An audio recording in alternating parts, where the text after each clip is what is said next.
Hello बच्चों, आज की क्लास में हम लोग पढ़ेंगे हिंदी व्याकरण। हिंदी व्याकरण में कौन सा टॉपिक पढ़ेंगे बच्चों?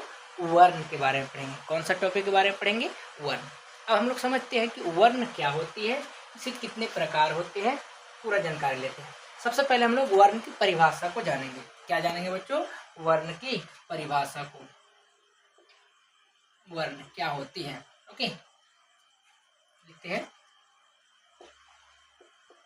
भाषा की सबसे छोटी इकाई को वर्ण कहा जाता है। वर्ण कहा जाता है।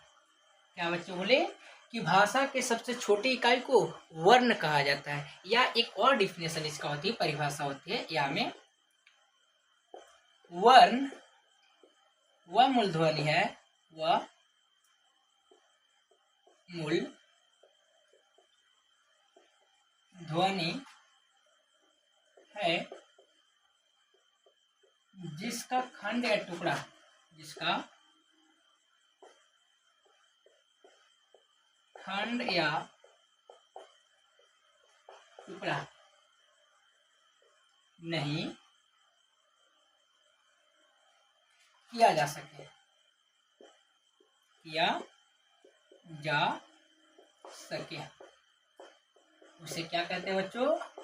उसे वर्ण कहा जाता है। वर्ण कहा जाता है। क्या बोले बच्चों? वर्ण वह मूलध्वनि है जिसका खंड या टुकड़ा नहीं किया जा सके, उसे वर्ण कहते हैं। क्या कहते हैं बच्चों? वर्ण कहते हैं। जैसे में हम लोग समझते हैं, जैसे जैसे अ, आ, ई, डॉट डॉट डॉट बहुत सारे आते हैं। जैसे 11 वो ऐसे आती है। जैसे उसके बाद क, ख, ग, घ, डॉट डॉट डॉट। ओके बच्चों, अब यहाँ पे जानते हैं कि वर्ण कितने होते हैं। क्या जानेंगे बच्चों कि वर्ण कितने होते हैं? तो याद रखिएगा, ऐसे हिंदी व्याकरण में वर्ण की संख्या 52 होती है। कितनी होती है बच्चों? 52 होती है। तो हम लोग नोट पॉइंट में जानेंगे। हिंदी व्याकरण में वर्णों की संख्या 52 कहे तो 52 होती है। अगर कोई पूछे कि मुख्य रूप से कितनी होती है बच्चों, तो मुख्य रूप से 44 होती है। क्या होती है? अगला, हिंदी व्याकरण में मुख्य रूप से वर्णों की संख्या 44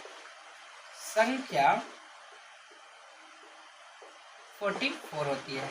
44 होती है। क्या जाने बच्चों हम लोग? सबसे पहले हम लोग जाने कि वर्ण किसे कहते हैं। तो भाषा की सबसे छोटी इकाई को वर्ण कहा जाता है, या क्या बोले, वर्ण वह मूलध्वनि है जिसका खंड या टुकड़ा नहीं किया जा सके, उसे वर्ण कहते हैं। उसके बाद जाने उदाहरण। जैसे अ, आ, ई, डॉट डॉट डॉट बहुत सारे आएंगे। जैसे क, ख, ग, घ, अंग, च, छ ऐसे करके आते हैं वर्ण। ओके, हलंत लगाना जरूरी है बच्चों, क्योंकि यह इसका खंड या टुकड़ा नहीं किया जा सके। जैसे क पूरा संपूर्ण जैसे होती है, तो इसका निर्माण ऐसे था, क हलंत प्लस में अ, तब मिलाकर क्या बनती है बच्चों? क बनती है। तो हम लोग इसको वर्ण बोलेंगे। क्या बोलेंगे बच्चों? वर्ण बोलेंगे। आगे जाने हम लोग कि हिंदी व्याकरण में वर्णों की संख्या कितनी होती है बच्चों? 52 होती है। कितनी होती है बच्चों? 52 होती है।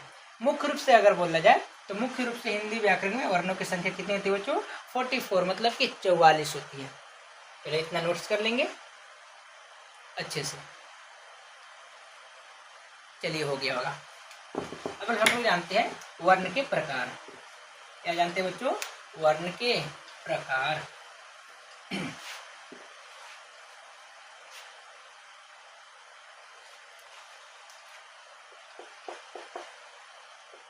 वर्ण के प्रकार। वर्ण के दो प्रकार होते हैं। कितने प्रकार होते हैं बच्चों? दो प्रकार। पहला होती है स्वर वर्ण, स्वर वर्ण, और दूसरा होती है व्यंजन वर्ण, व्यंजन वर्ण। ओके, क्या बोले बच्चों कि वर्ण के कितने प्रकार होती है? तो वर्ण के दो प्रकार होती है। कौन कौन? पहला होती है स्वर वर्ण, दूसरा होती है व्यंजन वर्ण। अब हम लोग स्वर वर्ण के बारे में जानते हैं कि स्वर वर्ण क्या होती है, इसकी परिभाषा क्या होती है, स्वर वर्ण के कितने प्रकार होते हैं, स्वर वर्ण क्या मतलब उदाहरण क्या होती है। हम लोग जानते हैं स्वर वर्ण, स्वर वर्ण समझेंगे। जिस वर्ण का उच्चारण में, जिस वर्ण का उच्चारण में अन्य वर्ण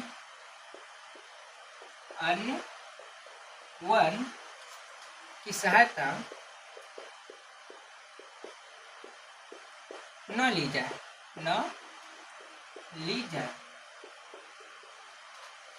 उसे स्वर वर्ण कहा जाता है।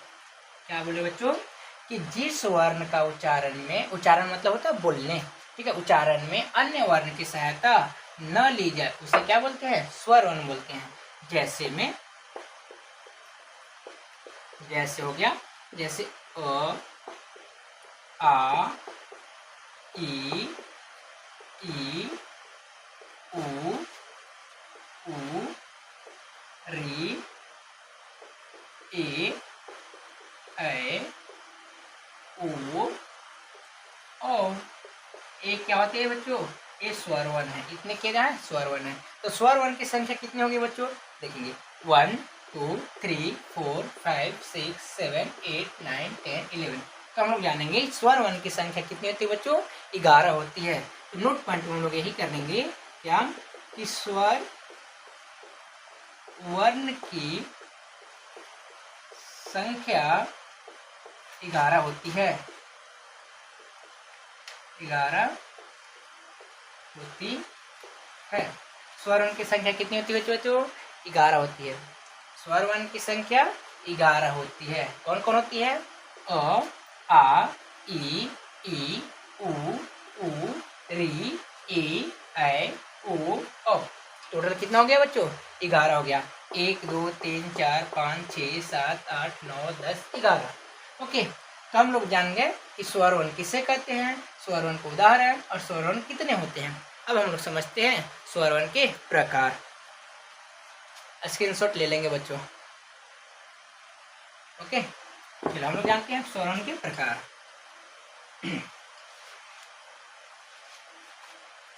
स्वर वर्ण के प्रकार। स्वर वर्ण के प्रकार। बच्चों स्वर वर्ण के 3 प्रकार होते हैं। कितने प्रकार होते हैं बच्चों? 3 प्रकार होते हैं। पहला होती है हर्ष स्वर। क्या होती है बच्चों? हर्ष स्वर। दूसरा होती है दीर्घ स्वर। क्या होती है बच्चों? दीर्घ। बच्चों ऐसे लिखा देंगे दीर्घ स्वर। और तीसरा होती है बच्चों प्लुत स्वर। क्या होती है? प्लुत स्वर। अब हम लोग बारी बारी से तीनों को समझते हैं, ठीक है। स्वर वर्ण की कितने प्रकार होती है बच्चों? 3 प्रकार होती है। पहला होती है हर्ष स्वर, दूसरा होती है दीर्घ स्वर, तीसरा होती है प्लुत स्वर। अब हम लोग तीनों को बारी बारी से जानकारी लेते हैं कि हर्ष स्वर किसे कहते हैं, दीर्घ स्वर किसे कहते हैं, प्लुत स्वर किसे कहते हैं, और तीनों का उदाहरण हम लोग समझते हैं बच्चों। ओके, तो पहला देखते हैं। पहला क्या है बच्चों? हर्ष स्वर। क्या है बच्चों? हर्ष स्वर। हर्ष स्वर।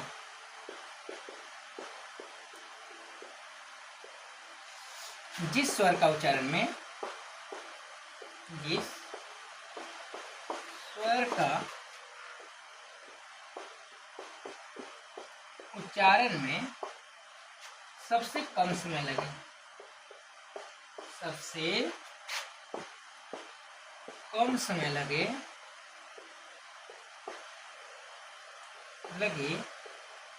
उसे हर्ष स्वर कहते हैं। क्या कहते हैं बच्चों? हर्ष स्वर कहते हैं। सुनिए बच्चों, क्या बोले कि जिस स्वर का उच्चारण में सबसे कम समय लगे, क्या सबसे कम समय लगे, उसे हम लोग क्या बोलेंगे बच्चों? हर्ष स्वर कहते हैं। जैसे अ, छोटी ई, छोटी ऊ और एक आती है री। क्या बच्चों? अ, छोटी ई, छोटी ऊ और री। तो अगर कोई पूछे कि हर स्वर की संख्या कितनी होती है बच्चों, तो याद रखना 4 होती है। तो नोट पॉइंट में इसको लिख लेंगे कि हर स्वर की संख्या, हर स्वर की संख्या 4 होती है। कितनी होती है बच्चों? 4 होती है। ओके, हर स्वर की संख्या कितनी होती है? 4 होती है। कौन कौन होती है बच्चों? अ, छोटी ई, छोटी ऊ और री होती है। अ, छोटी ई, छोटी ऊ और री होती है। अब आप लोग जानते हैं आगे कि दीर्घ स्वर किसे कहते हैं। स्क्रीनशॉट ले लेंगे। चलो स्क्रीनशॉट ले लिए होंगे। आगे हम लोग समझते हैं बच्चों दीर्घ स्वर किसे कहते हैं। दीर्घ स्वर किसे कहते हैं?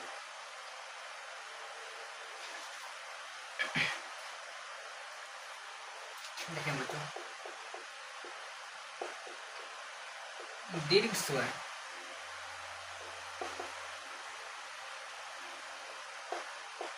अभी क्या होती है? जिस स्वर का उच्चारण में, जिस स्वर का उच्चारण में हर स्वर से, हर स्वर से 2 गुना समय लगे, 2 गुना समय लगे, उसे क्या कहेंगे बच्चों? उसे दीर्घ स्वर कहते हैं।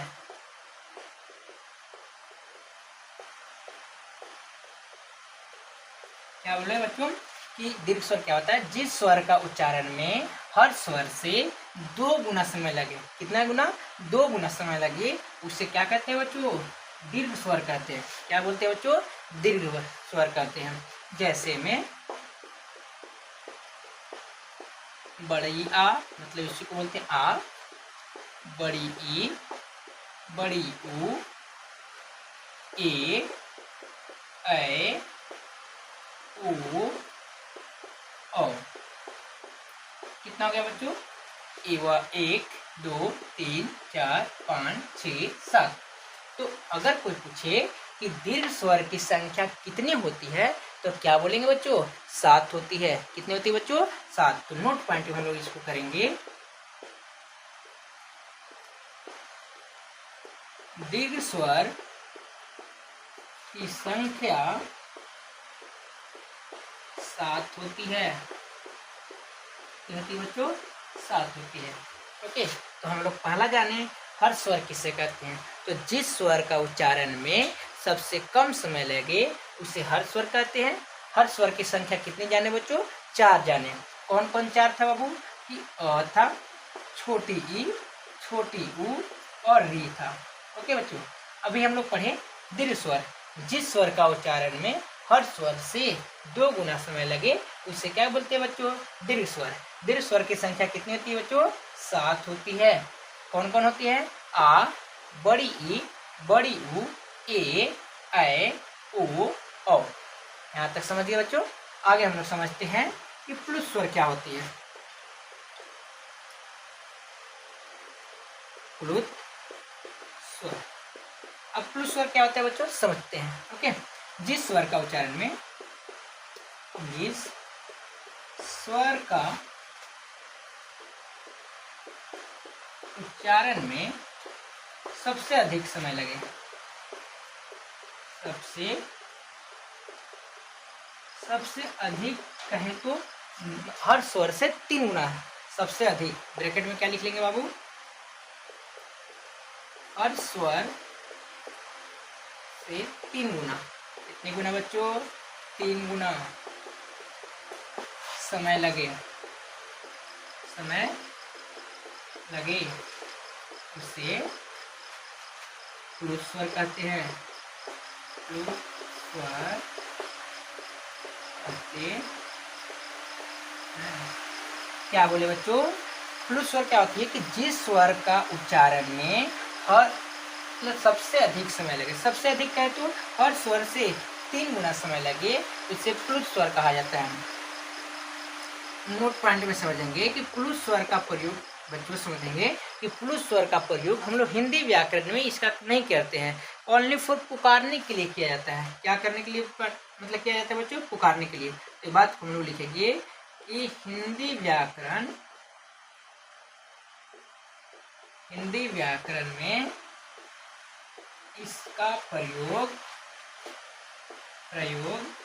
नहीं करते हैं।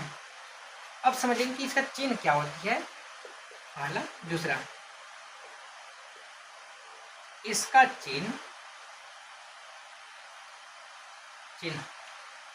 एस की तरह एस होती है। अब समझेंगे इसके आगे क्या होता है। पहले इतना लिख लेंगे दोस्तों, या फिर स्क्रीनशॉट ले लेंगे, थोड़ा टाइम देते हट जाते हैं। चलिए लिख लिए होंगे, आगे समझते हैं प्लुत स्वर के बारे में। पहले देखेंगे बच्चों क्या लिखें कि इसका चिन्ह एस की तरह होती है। हम लोग क्या पढ़ें कि हिंदी व्याकरण में इसका प्रयोग नहीं करते हैं, मतलब ओनली फॉर मतलब केवल हम लोग पुकारने के लिए करते हैं। क्या चीज करने के लिए, पुकारने के लिए। जैसे में आप लोग सुन रहे होंगे, जैसे हम लोग गांव में बोलते हैं, जैसे राम, क्या बोलते हैं बच्चों, राम, ऐसे करके नाम सुनते होंगे। तो इसका पढ़ते कैसे बच्चों, राम, ऐसे करके पढ़ेंगे। जैसे अगर बोला जाएगा कि अगर बोलेंगे सीता, क्या बोलेंगे बच्चों, सीता, तो सीता वैसे ऐसा अगर लिखा हुआ रहेगा तो इसको पढ़ते हैं सीता। मतलब ये जो एस की मात्रा दिख रही है, ये उच्चारण अधिक समय तक करने के लिए बोला जाता है। मतलब ये अधिक समय तक उच्चारण करने में मदद करता है। तो इसी को हम लोग बोलते हैं प्लुत स्वर। और इसका प्रयोग हम लोग किस में कर रहे हैं बच्चों, सिर्फ पुकारने के लिए करते हैं। किस में करते हैं बच्चों, सिर्फ पुकारने के लिए। जैसे राम, सीता, अगर बोलेंगे और सारा, जैसे हम लोग पढ़ते हैं ओम, तो इसी का प्रयोग करते हैं प्लुत स्वर का। ओम में भी किसका प्रयोग होता है, प्लुत स्वर का ही प्रयोग होता है। जैसे सीता हो गया, राम हो गया, बहुत देर तक अधिक मात्रा में हम लोग करते हैं। जैसे गांव में हम लोग बोलते हैं मम्मी, ऐसे करके बोलते हैं ना, वहां पे भी किसका प्रयोग होता है बच्चों, तो प्लुत स्वर का ही प्रयोग होता है। समझ गए बच्चों। तो अगर लिखना चाहो तो लिख लेंगे। ओके, अब हम लोग चलते हैं व्यंजन वर्ण की ओर।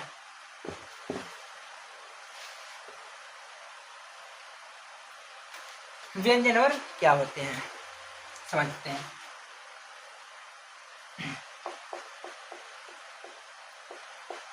व्यंजन वर्ण समझते हैं, जिस वर्ण का उच्चारण में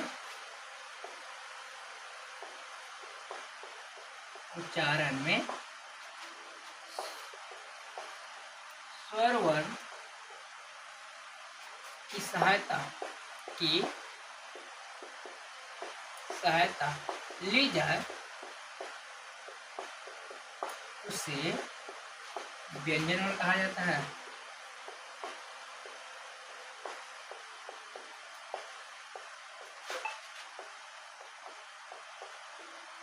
उसे क्या कहते हैं बच्चों, व्यंजन वर्ण कहा जाता है। क्या बोले बच्चों कि जिस वर्ण का उच्चारण में हर स्वर की सहायता ली जाए उसे क्या कहते हैं बच्चों, व्यंजन वर्ण कहते हैं। जैसे समझेंगे,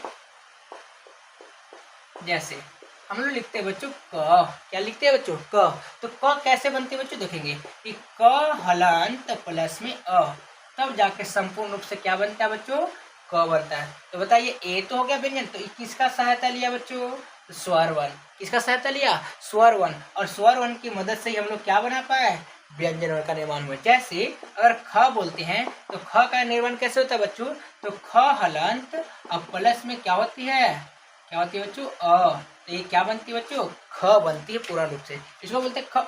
अब इसको बोलेंगे ख, मतलब कि अ की मात्रा इसमें आ जाती है। तो जैसे में समझ गए बच्चों। अब इसके जैसे में अब यहाँ पे समझेंगे कि पॉइंट में एक बात लिखेंगे कि अगर कोई पूछे कि व्यंजन वर्ण कितने होते हैं, प्रकार नहीं बोल रहे बच्चों, व्यंजन वर्ण कितने होते हैं, तो समझेंगे व्यंजन वर्ण या फिर व्यंजन वर्णों की संख्या, वर्णों की संख्या 33 मतलब 33 होती है। कितने होती है बच्चों, 33 होती है। कितना होता है बच्चों, 33 होती है। अब हम लोग समझिए 33 कौन कौन होती है, तो समझेंगे यहाँ पे समझ लेते हैं बच्चों कि क से लेकर ह तक, कहाँ तक बच्चों, ह तक, डायरेक्ट ऐसे लिख लेते हैं, क से लेकर ह तक जितना भी मात्रा होती है वो क्या आती है बच्चों, व्यंजन वर्ण आती है, और काउंटिंग कर लेंगे तो 33 होगी। अब कौन कौन होगी आगे हम लोग इसमें समझते हैं, देखेंगे। अब हम लोग समझते हैं बाबू कि व्यंजन वर्ण के प्रकार, व्यंजन वर्ण के प्रकार। तो बच्चों समझेंगे कि व्यंजन वर्ण के कितने प्रकार होते हैं। जैसे स्वर वर्ण के 3 प्रकार होते थे, वैसे ही व्यंजन वर्ण के भी 3 प्रकार होते हैं बच्चों। कितने प्रकार होते हैं, 3 प्रकार होते हैं। कौन कौन होते हैं बच्चों, पहला स्पर्श व्यंजन, क्या बच्चों, स्पर्श व्यंजन। दूसरा होती है अंतस्थ व्यंजन, अंतस्थ व्यंजन। एंड तीसरा होती है बच्चों,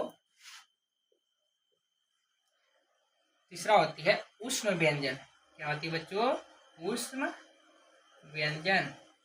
उष्म व्यंजन को ही हम लोग बोलते हैं संघर्षी व्यंजन। क्या बोलते हैं बच्चों, संघर्षी व्यंजन।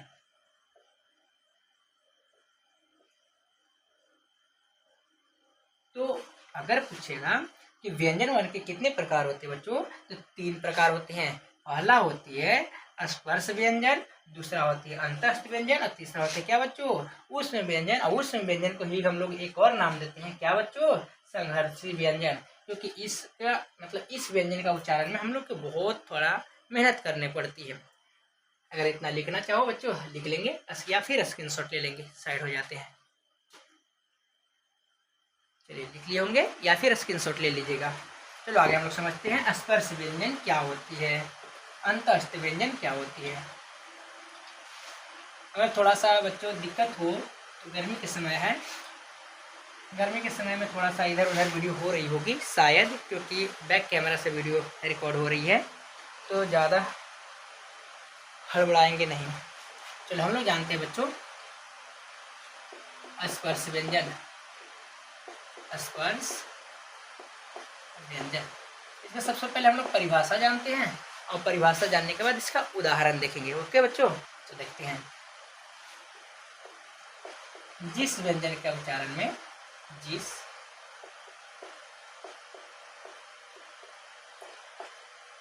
व्यंजन का उच्चारण में जीभ मुंह के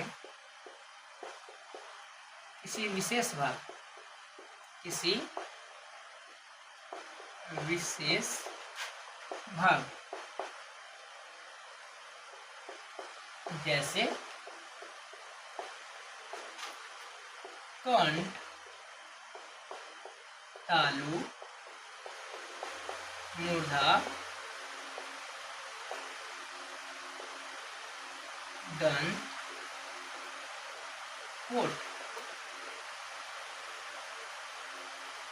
क्या बोले बच्चों कि जैसे कंठ, तालु, मूर्धा, दंत, होठ को स्पर्श करे, को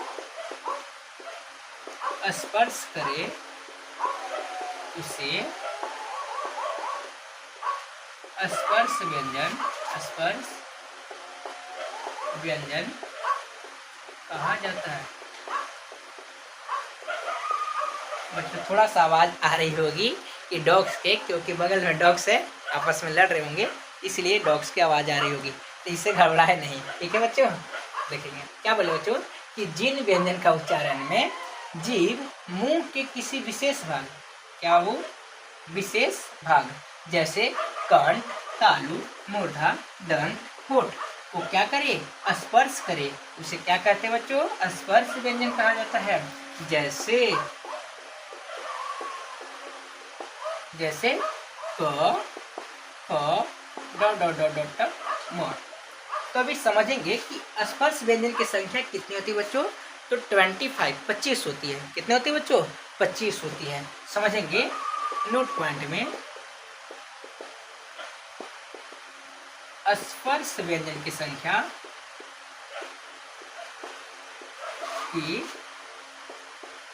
संख्या 25 होती है।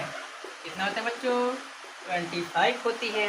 अब कौन कौन, तो क से लेकर म तक काउंटिंग कर लेंगे। अब यहाँ पे समझेंगे कि कंठ क्या होती है, तालु क्या होती है, मूर्धा क्या होती है, दंत क्या होती है और होठ क्या होती है। अब यहाँ पे इसका प्रयोग कहाँ कहाँ हो रही है, जैसे समझेंगे।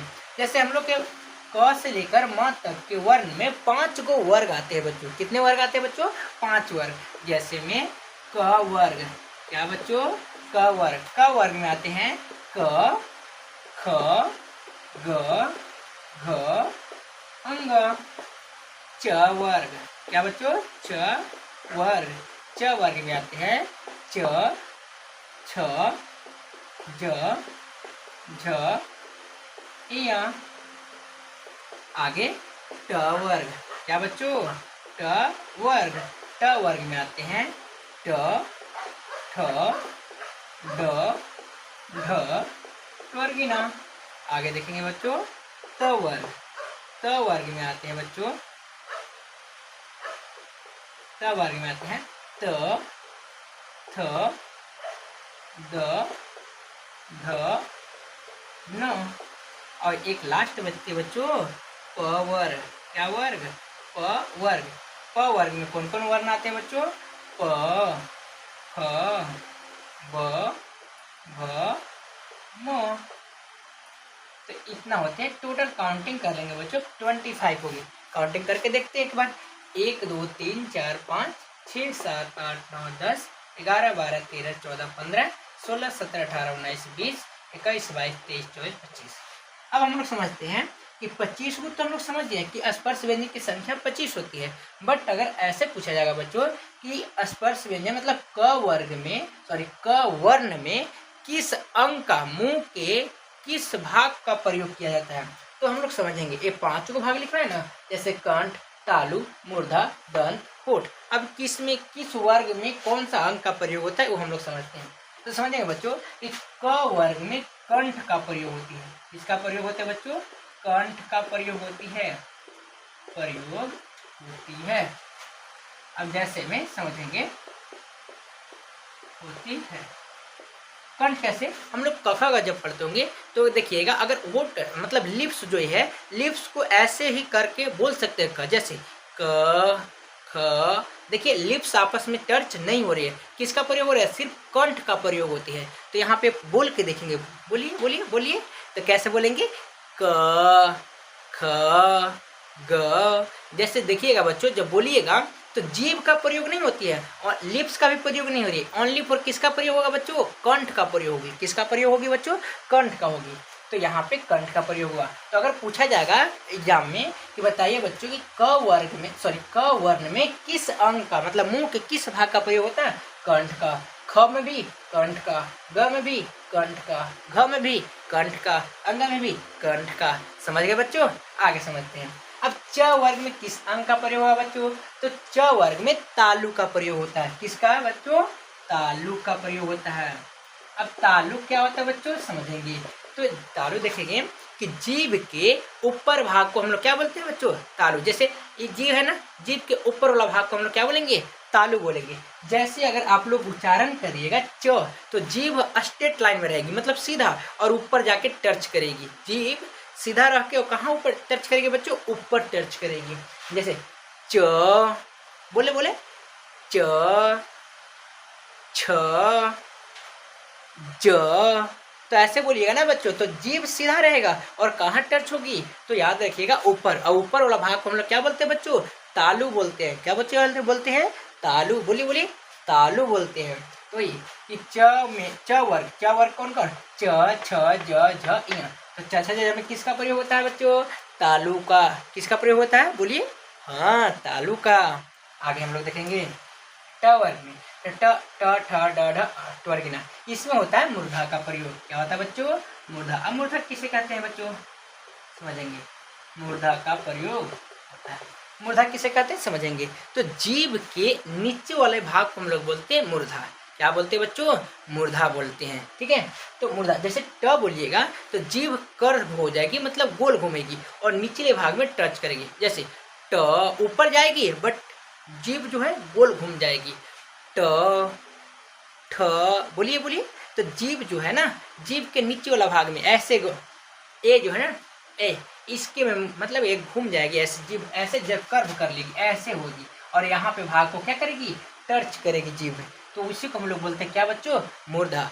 याद रखिएगा, च जब प्रयोग करते हैं तो जीभ जो होती है सीधा रहती है, बट हम लोग ट का प्रयोग करेंगे तो जीभ जो होगी वो याद रखिएगा कर्व हो जाएगी, मतलब तिरछा बोल रहे हैं, मुड़ जाएगी इस तरीका से, ऐसे मुड़ेगी और यहाँ पे क्या हो जाएगी, टच होती है। उसी को बोलेंगे मूर्धा। तो बोलिएगा ट बोलते होंगे तो जीभ कैसे मुड़ जाता होगा ना, वैसे ट। आगे बोलिए बच्चों,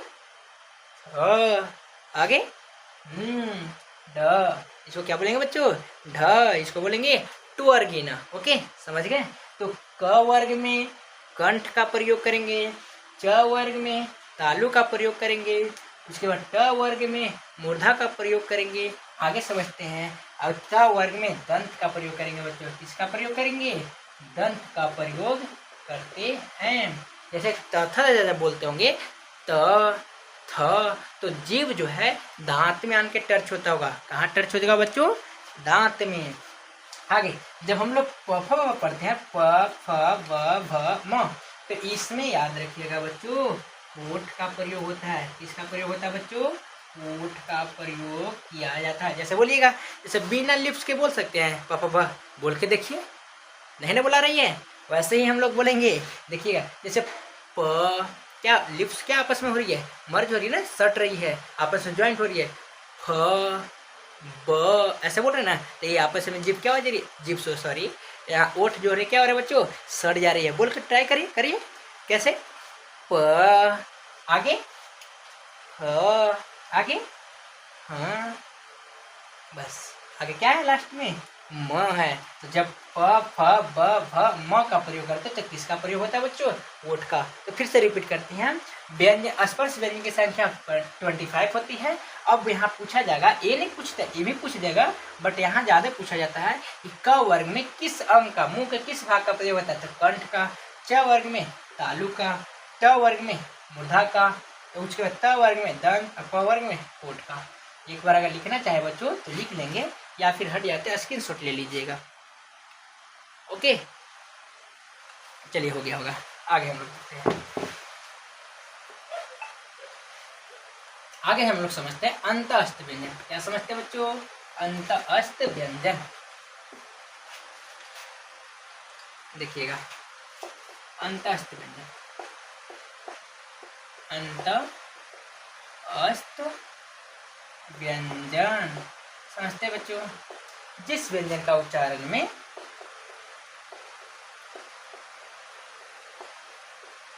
व्यंजन का उच्चारण में हवा मुंह के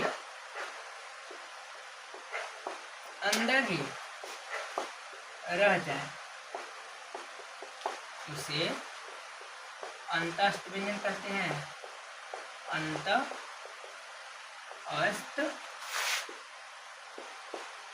व्यंजन कहते हैं। समझेंगे बच्चों, क्या बोले कि अंतस्थ व्यंजन जिस व्यंजन का उच्चारण में हवा मुंह के अंदर ही रह जाए उसे क्या बोलेंगे, अंतस्थ व्यंजन बोलते हैं बच्चों। मतलब इसका अधूरा मतलब प्रयोग, अधूरा प्रयोग बोलते हैं, इसका अधूरा उच्चारण हम लोग कर पाते हैं, इसीलिए इसको एक और नाम दिया गया है, अर्ध व्यंजन भी कहते हैं बच्चों। क्या बोलते हैं, नोट पॉइंट भी समझेंगे, उसी उदाहरण भी समझ लेंगे कि अंतस्थ व्यंजन को, अंतस्थ व्यंजन को अर्ध व्यंजन भी क्या बोलते हैं बच्चों, अर्ध व्यंजन भी कहा जाता है, कहा जाता है। क्यों वो कहा जाता है बच्चों, जब इसका उच्चारण कीजिएगा तो अधूरा वर्ड टाइप पे लगेगा, जैसे य, र, ल, व, तो ये पूरा सांस नहीं निकलती, हवा बाहर निकलती है। तो हम लोग इसको जैसे पहले उदाहरण समझते हैं, कौन कौन होते हैं बच्चों, य, र, ल, व। तो य जब पढ़िएगा और तलाबी सब पढ़िएगा तो अंतर होगा बच्चों। देखिएगा जब तलाबी सब पढ़ते होंगे ना तो अपने हाथ को ऐसे करके देखिएगा कि अंदर से, मतलब मुंह के अंदर से सांस बहुत प्रेशर से निकलती होगी, थोड़ा ज़्यादा निकलती होगी, और जैसे य पढ़ते होंगे तो न की मात्रा में निकलती होगी, इसीलिए इसको हम लोग बोलते हैं क्या, अर्ध व्यंजन भी कहते हैं। क्योंकि यहाँ पे जो अंदर की हवाएं हैं ना लगभग न के बराबर निकलती है बट थोड़ा निकलती है, तो इसीलिए अधूरा निकलती है, इसीलिए बोलते हैं क्या बच्चों, अर्ध व्यंजन कहते हैं। इसकी संख्या कितनी होती है बच्चों, 4 होती है, य, र, ल, व। स्पर्श व्यंजन अभी पढ़े तो स्पर्श व्यंजन की संख्या 25 मतलब 25 होती है, बट ये अंतस्थ व्यंजन की संख्या 4 होती है। तो अगला पॉइंट में लिख लेंगे हम लोग बच्चों, दूसरा पॉइंट में कि अंतस्थ व्यंजन की संख्या, अंतस्थ व्यंजन की संख्या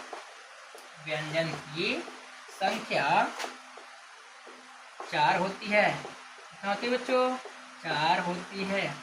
तो समझ में आया बच्चों, क्या बोले, अंतस्थ व्यंजन जिस व्यंजन का उच्चारण में हवा मुंह के अंदर ही रह जाए उसे अंतस्थ व्यंजन कहते हैं। अंतस्थ व्यंजन को याद रखिएगा बच्चों, क्या बोलते हैं, अर्ध व्यंजन भी कहते हैं। अर्ध व्यंजन का मतलब क्या होता है बच्चों, जैसे जब इसका उच्चारण करते हैं तो मुंह से जो हवा निकलती है संपूर्ण रूप से हवा नहीं बाहर निकलती है, इसीलिए हम लोग क्या बोलते हैं बच्चों, अर्ध व्यंजन भी कहते हैं।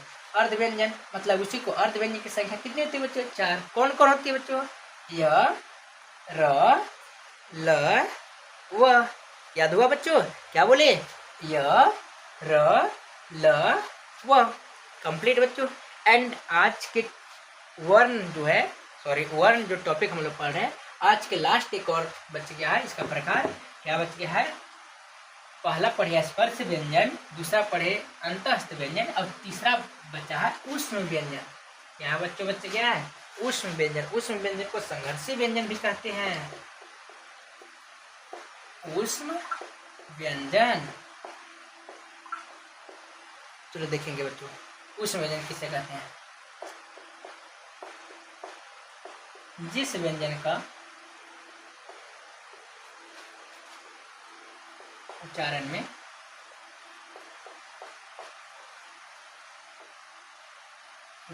हवा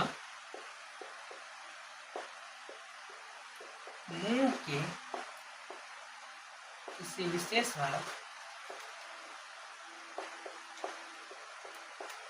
भाग से टकरा कर सांस कहे तो हवा में गर्मी उत्पन्न कर दे उसे ऊष्म व्यंजन कहा जाता है।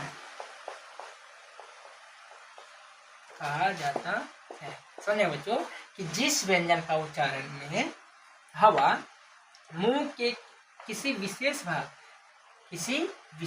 भाग से टकराकर सांस कहे तो हवा में गर्मी उत्पन्न कर दे उसे क्या बोलते हैं बच्चों, ऊष्म व्यंजन। और ऊष्म व्यंजन को हम लोग क्या बोलते हैं बच्चों, संघर्षी व्यंजन भी कहते हैं। क्या बोलते हैं बच्चों, संघर्षी व्यंजन भी कहते हैं। जैसे बोलिएगा बच्चों साथ में, तलाबी स, मूर्धनी स, दंती स, हाँ, अब समझेंगे। जब हम लोग य का प्रयोग करते थे तो ऐसे हाथ कीजिएगा अपना मुंह के पास और य का प्रयोग करिएगा। य जब बोलिएगा तो अंदर से जो हवा होगी बहुत न के बराबर निकलती है, इसीलिए उसको बोलते थे अर्ध व्यंजन। और जब तालाबी सा बोलिएगा बच्चों तो य की अपेक्षा बहुत ज़्यादा हवा निकलेगी, इसीलिए बोलते हैं इसको उष्ण व्यंजन। या फिर अंदर से संघर्ष होकर निकला हवा, इसीलिए इसको बोलते हैं संघर्षी व्यंजन भी कहते हैं। अब इसकी भी संख्या कितनी होती है बच्चों, नोट पॉइंट में भी नोट कर लेंगे कि मतलब उस व्यंजन की संख्या 4 होती है। डायरेक्ट लिखेंगे इसकी संख्या 4 होती है। कितना होता है बच्चों, 4 होती है। तो अब हम लोग यहीं तक खत्म हुए, मतलब एक चैप्टर जो है बच्चों पूरा खत्म होती है।